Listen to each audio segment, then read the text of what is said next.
रोज घरे में आईना देखत रहलू, आज देखती घामों में घूम घूम के आईना देखत हो, तो ये घामों न लगा था का भई का? अब का बताई तहरा से कि का भई अचानक के तू करबो का? अरे भाई करे लायक रही तो करी आदमी ना, तू बतावा था। अरे ये देखो तनी कि नैहर में कैसन रहे, हमार चेहरा कैसन रहे, अब कैसन हो गई, अब कहाँ के फंस गई। फंसालू तारा के फंसा के ले आई बनी, हम बियाह क के ले आई बनी, बुझलू? हाँ जाना तनी बियाह क के लाइल बड़ो, यही से जानो करो। सुनो एगो बात। हाँ सुनावा। हम तो नैहर रहो तो रही ऐसी में, हाँ ऐसी में एने हजारी जाता हमार खेती।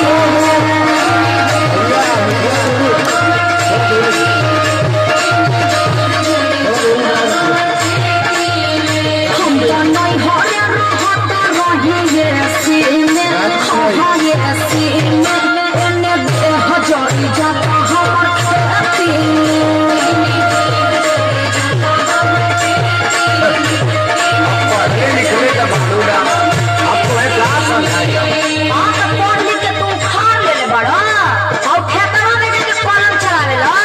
कौन कलम हो? खेतवा में कौन कलम चली? फरसवा छोड़, आई फायदे की बात सुन। मजा मिली नहीं ऐसी कुलबिया में, कुलबिया में रानी जवन मजा गुरु भी बेदिया में।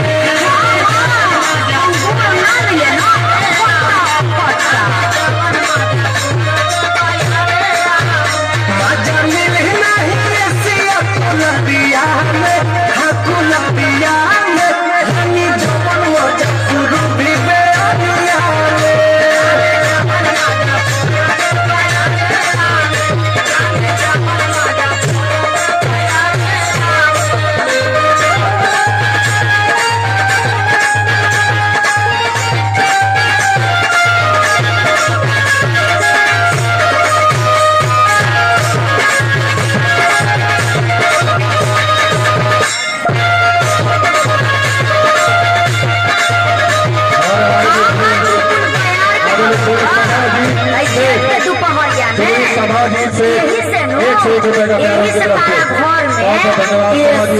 कूलर फ्रिज पंखा छोड़ के खटिया चटाई पटरी सब भरले न बा।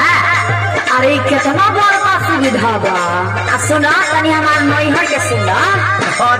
नैहरे के सुनावा। जाड़ा में सुतत रही चालू पके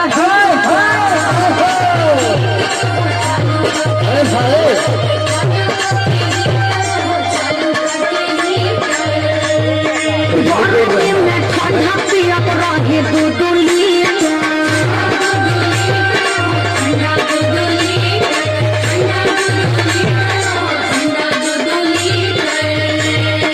जाड़ा में सुतत रही चालू पके हीटर, गर्मी में ठंडा पियत रही दूध लीटर।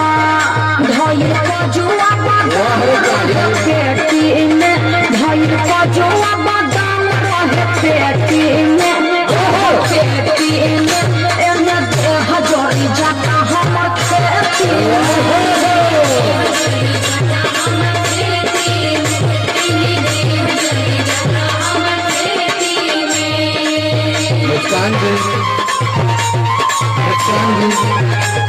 थोड़े काजू जी को संभाल कर रखिए, बहुत अच्छे हैं अपने लिए।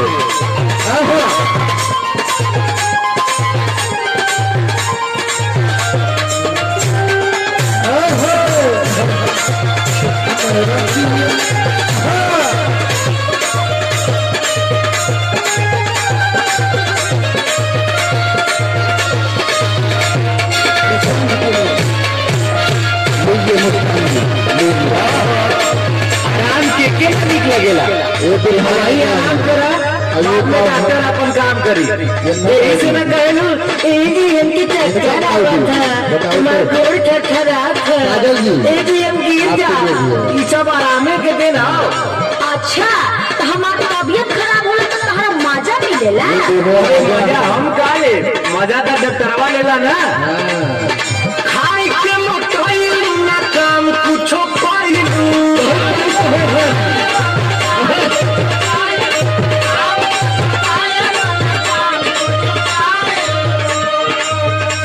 बुझाइल एही से तभी के मोदी के होई गइलू।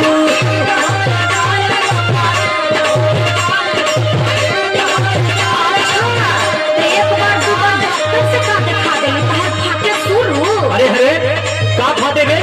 माथा छाती करे जाकुल और का खाई के मोटाई ना काम कुछो पाइलू। एही से तभी के मोदी के होई गइलू। मजा मिले ना मोटा की शादीरिया में, मजा मिले ना मोटा की शादीरिया में, शादीरिया में जौन मजा मिले तो पड़ी को मोदिया में।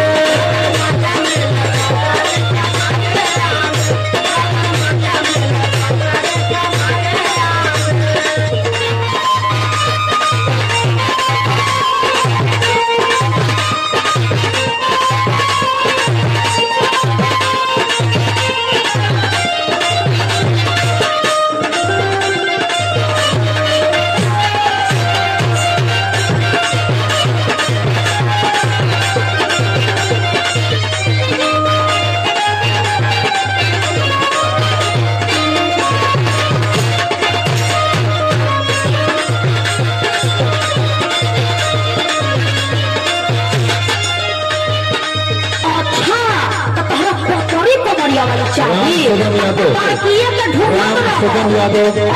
क्या मुझे पता क्या मुझे दोस्त है? ना ना बहुत धन्यवाद सुगम यादव। का ले आई? काजू ले आई, किशमिश ले आई, छोहरा ले आई। एक बोरिया ले के रख देतनी। अब खा खा खाली मोटा दाल छोड़िए जाओ। ना काहे बढ़ल हो सुन बीपी बढ़ल हम टेंशन